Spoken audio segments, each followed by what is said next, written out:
sadayana eusi dina diri aya dina diri urang. Di Garut aya namina Gunung Tumpeng. Itu di dekat Gunung Cikuray. Gunung Cikuray itu ada anak Gunung Cikuray, disebutnya Gunung Tumpeng. Dalam diri kita itu ada beberapa sanghyang. Kita itu dibangun, dihidupkan oleh 7 sanghyang. Ada sanghyang Panon, ada sanghyang Jaksa, ada sanghyang Juru Tulis. Mungkin kalau di Islam itu malaikat-malaikat, ada 7 malaikat gitu. Jadi ada 7 sanghyang. Sampai akhirnya di puncaknya ini disebut sanghyang Panagaraan. Nah, lahirnya kita dari rahim ibu melalui proses turunnya 7 kesanghyangan, ya, yang diibaratkan seperti tumpeng, dan isi di dalamnya itu adalah isi yang ada. Nah, di dalam ini tidak kelihatan goib, jantung kita goib, hati kita goib, pencernaan kita goib. Goib inilah yang harus diyakini sama kita, bahwa dengan goib inilah maka waruga raga panagaraan kurang jajak warias. Jadi ini nilai filosofi yang betul-betul berbudi luhur. Tetapi di zaman ini dikatakan ini haram, dikatakan ini melanggar. Tetapi karuhun kita sudah memberikan tatanan adab supaya kita bisa menghargai diri kita. Diri kita tidak lepas dari apa yang diciptakan oleh Tuhan. Ini ada nasi dari padi. Bagaimana orang Sunda betul-betul menghargai dari dia membibit, terus menanam, tumbuhnya padi ini betul-betul dirawat dengan jampai-jampai doa-doa yang diminta kepada Tuhan supaya padi ini subur, mengeluarkan biji-bijian padi yang banyak. Nah, dalam ajaran Sunda, padi ini sangat diluhungkan. Nah, sama di Islam juga ini ada ayatnya, yaitu dari 1 butir padi. Dari 1 butir padi tumbuh 7 bulir. Yang tadi kita angkat nilai 7 kesanghyangan, 7 bulir. Dari 1 bulir tumbuh 100 sampai dengan 170 butir. Nah, itulah karunia Tuhan, itulah berkah Tuhan, itulah kemuliaan Tuhan, itulah kasih sayang Tuhan. Adat Sunda atau adat Nusantara, tidak hanya di Sunda, di Jawa, di Medan, punya nilai-nilai bagaimana dia meluhungkan ciptaan Tuhan. Nah, karena kita berasal dari acining kehidupan Jat Gusti yang diwujudkan dalam bentuk makanan, dari hewannya, ayamnya, kambingnya, terus dari biji-bijiannya, maka kata Tuhan, nikmat mana yang kau dustakan? Terus kita mau mengabaikan hal-hal nilai-nilai yang seperti ini. Saya rasa berarti kita tidak menjalankan nilai-nilai perintah Tuhan. Nah, ini salah satu nilai filosofi tumpeng. Jadi ini ibaratkan nyuncungnya gunung, ya, nyuncungnya gunung.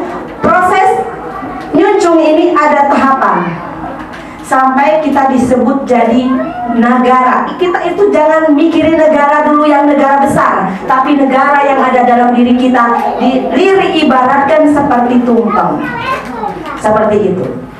Itu saja nilai filosofinya dari makna dari tumpeng. Ini adalah sesaji ajian, ajaran yang harus kita lestarikan, karena ini syarat dengan nilai budi, pepejeh, pepatah, dan nilai-nilai keluhungan leluhur orang yang harus kita angkat.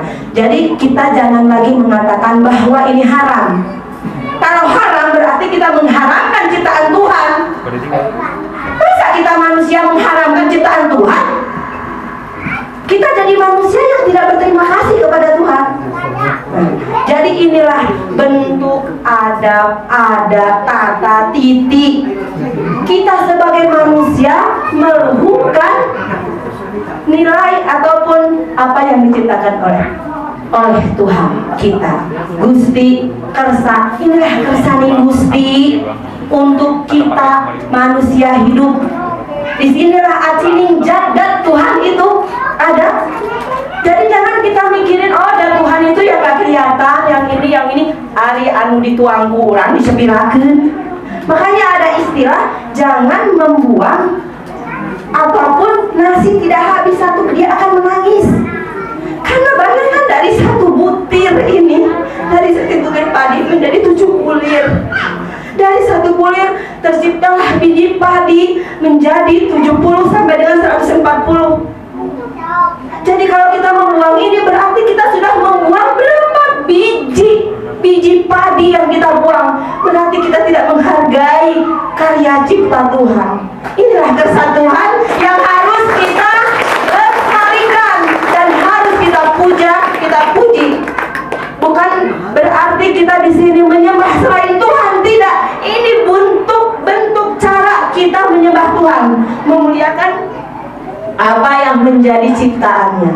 Nah itu panginten bapak-bapak, ibu-ibu sadayana, hiji nilai filosofi dina tumpeng kedah kurang diguar deui. Nah insya Allah puji rahayu kersani Gusti lamun aya widi ambu kelersan nuju nulis Indung Pare, buku Indung Pare leuit. Nah nanti masyarakat adat akan ada buku mengenai nilai filosofi lain. Jadi apa yang sudah diaplikasikan oleh masyarakat adat melalui batik itu mereka harus bisa menyampaikan nanti kepada pengunjung, kepada masyarakat luar ataupun wisatawan bahwa nilai filosofi lain itu harus ada. Jadi kenapa di sini ada leit? Ini sejarah leit, mungkin semua menjadi saksi di sini dengan berdirinya leit ini. Kenapa? Karena ini adalah tabungan.